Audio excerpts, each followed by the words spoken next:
السلام علیکم، میں ہوں غوث سیوانی۔ اس ویڈیو میں آپ پیران پیر شیخ عبدالقادر جیلانی رحمۃ اللہ علیہ کی تعلیمات سے روبرو ہوں گے جو ان کی کتابوں سے ماخوذ ہیں۔ دنیا میں کچھ لوگ امیر اور کچھ لوگ غریب کیوں ہیں؟ اللہ نے تمام انسانوں کو برابر کیوں نہیں بنایا؟ کچھ لوگ دوسروں کی خوشحالی اور اپنی بدحالی دیکھ کر اس قدر مایوس ہو جاتے ہیں کہ ڈپریشن میں چلے جاتے ہیں۔ اس قسم کے لوگوں کے لیے پیران پیر کی تعلیمات بے حد اہم ہیں۔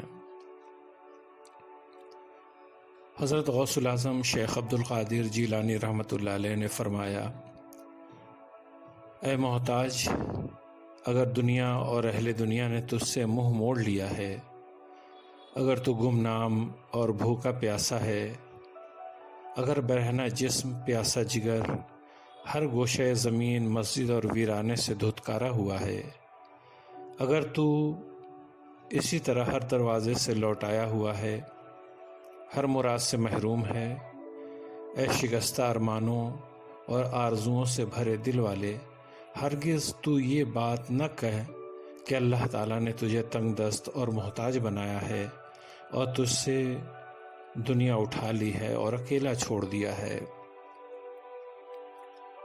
اس نے مجھے پریشان کیا، سکون قلب نہیں دیا، اس نے مجھے رسوا کیا ہے، دنیا میں سے کفایت بھر نہ دیا، اس نے مجھے گمنام بنایا، میرے بھائیوں اور مخلوق میں مجھے رفعت اور منزلت نہیں بخشی۔ دوسروں کو اس نے اپنی عظیم نعمتیں عطا فرمائیں، وہ رات دن اس کی عظیم نعمتوں میں محو ہیں، انہیں اس نے مجھ پر اور میرے ہمسایوں پر فضیلت دی ہے۔ حالانکہ ہم دونوں ایماندار اور مسلمان ہیں اور ہماری والدہ حضرت حوا اور ہمارے باپ حضرت آدم علیہ السلام ہیں، تو نے کبھی اس بات پر غور کیا ہے کہ اللہ تعالیٰ نے تیرے ساتھ یہ سب کیوں کیا ہے؟ اصل یہ ہے کہ تیری مٹی ریت سے پاک اور عمدہ ہے، اور صبر و رضا، علم و یقین اور موافقت کی صورت میں رحمت الہی کی بارش تجھ پر مسلسل برسنے والی ہے، اور تیرے ایمان و توحید کی روشنیاں جمع ہونے والی ہیں۔ تیرے ایمان کا درخت اپنی بنیاد اور جڑ کی اعتبار سے مضبوط، قائم اور پھلدار، بڑھنے والا، گھنا اور بلند شاخوں والا ہے۔ اس میں ہر روز زیادتی اور نمو ہے، لہٰذا اسے پرورش کے لیے کسی کھاد وغیرہ کی ضرورت نہیں ہے۔ اللہ نے تیرے معاملے کو اس پر پورا کر دیا اور تجھے آخرت میں جنت عطا فرمائی اور تجھے اس کا مالک بنایا۔ اسی طرح وہ آخرت میں تجھے ایسی نعمتیں عطا فرمائے گا کہ اسے کسی نے آنکھ سے نہ دیکھا ہوگا اور کسی کان نے نہ سنا ہے اور نہ کسی کے دل پر ان کا وہم و گمان گزرا ہے۔ یہ عبارت شیخ عبدالقادر جیلانی کی کتاب فتوح الغیب مقالہ 25 سے ماخوذ ہے۔ دنیاوی دولت کی کمی، عیش و عشرت کے سامان کی قلت اور ظاہری جاہ و حشم کا نہ ہونا اس بات کی علامت نہیں کہ بندے کی طرف اللہ کی نگاہ رحمت نہیں۔ اس کا مطلب یہ ہے کہ دوسروں کو اللہ نے دنیا کی دولت دی ہے اور تیرے لیے آخرت کی نعمتوں کو پسند فرمایا ہے۔ عام طور پر دنیاوی شان و شوکت سے محرومی کے سبب لوگ پریشان ہو جاتے ہیں، انہیں مایوسی ہونے لگتی ہے، اور دوسروں کو اچھی حالت میں دیکھ کر وہ خود پر اور اپنی قسمت پر افسوس کا اظہار کرتے ہیں۔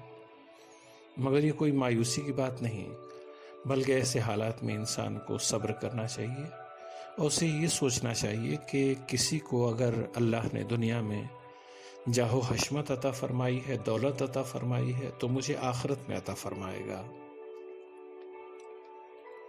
دنیا کی زندگی تو چند روزہ ہے، مگر آخرت کی دائمی ہے، ہمیشہ رہنے والی ہے۔ پھر ناشکری کرنے سے تو حالات نہیں بدل جاتے، اب ایسے میں ناشکری کا مظاہرہ کرنے سے کیا فائدہ؟ البتہ تکلیف دہ حالت میں بھی اللہ کے سامنے صبر و رضا کے مظاہرے سے اس کی خوشی حاصل ہوتی ہے۔ بعض لوگ تو دنیاوی نقصان اور خود کو دوسروں کے مقابلے کمتر محسوس کر کے ڈپریشن کے شکار ہو جاتے ہیں۔ ڈپریشن کے شکار مریض دنیا میں کروڑوں کی تعداد میں ہیں اور دن بدن ان کی تعداد بڑھتی جا رہی ہے۔ اس مرض کا سب سے بڑا سبب اللہ کی مرضی میں راضی نہ ہونا ہے۔ اچھے برے حالات زندگی کا حصہ ہیں جو اللہ کی طرف سے مقدر ہیں، انسان چاہ کر بھی انہیں نہیں بدل سکتا۔ ایسے میں اس کی مرضی کے آگے سر تسلیم خم نہ کرنا ڈپریشن کا سبب بنتا ہے۔ توحید خالص بھی یہی ہے کہ انسان ہر حالت میں اللہ کی مرضی کے آگے سر تسلیم خم کر دے، اس کی مرضی میں راضی رہے۔ قدم قدم پہ میرے پاؤں ڈگمگاتے ہیں، شکستہ حال ہوں مجھ کو سنبھال دے اللہ۔ ایمان والے کے اندر بہت سی صفات ہونی چاہیے، ان صفات کے بغیر انسان کامل مومن نہیں ہو سکتا۔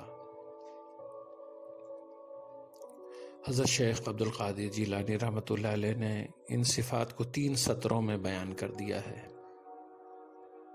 ہر مومن مسلمان کے لیے تمام حالات میں 3 باتوں پر مضبوطی سے قائم رہنا ضروری ہے۔ اول، اللہ تعالیٰ کے احکام پر عمل کرنا۔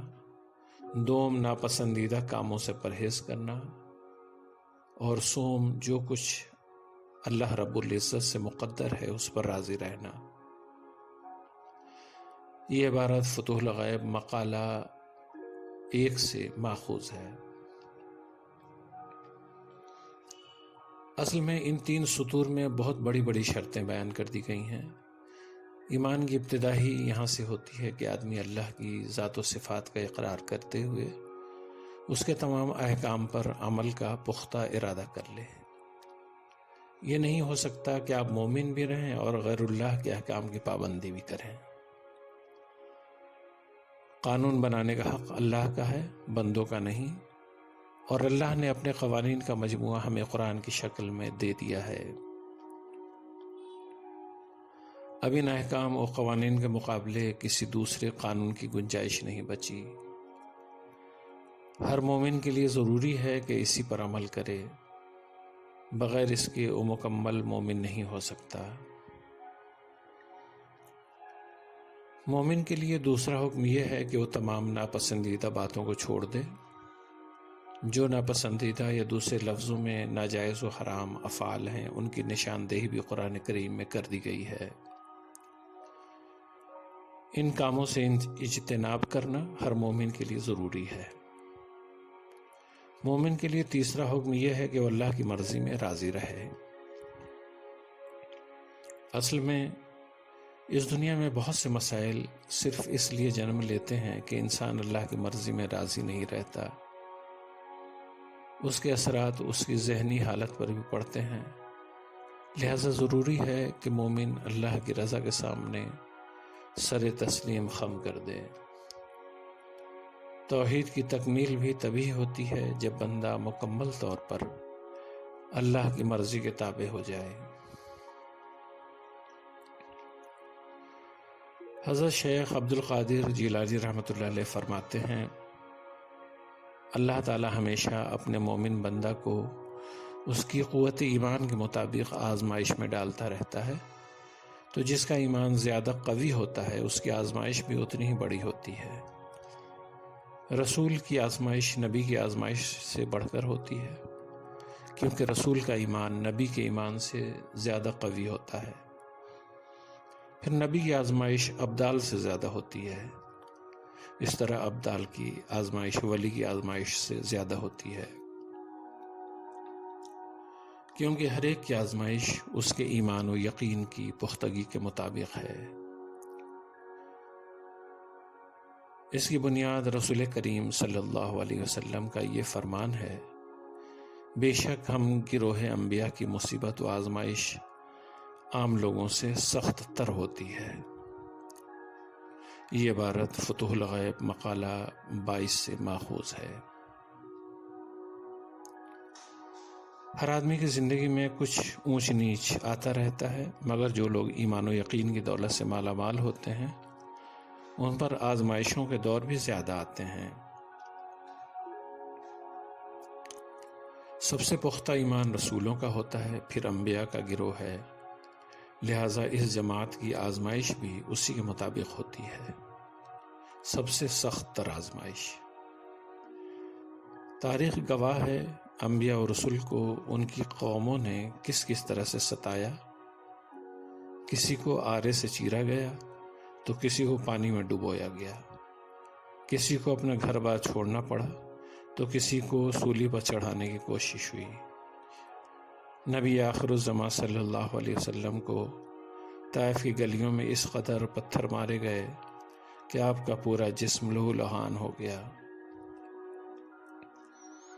آج بھی اگر کوئی انسان سچائی کے راستے پر چلنا چاہتا ہے تو اس کے راستے میں دشواریاں کھڑی کی جاتی ہیں، طرح طرح سے اسے ستایا جاتا ہے، پریشان کیا جاتا ہے اور زندگی تو بھر کر دی جاتی ہے، لیکن سچے انسان کی خوبی یہی ہے کہ وہ ان آزمائشوں سے گزر جاتا ہے اور کبھی سچائی اور ایمانداری کے راستے سے قدم پیچھے نہیں ہٹاتا۔ بزرگان دین اور تصوف کے بارے میں جانکاری کے لیے آپ ہماری YouTube چینل کو سبسکرائب کرنا نہ بھولیں۔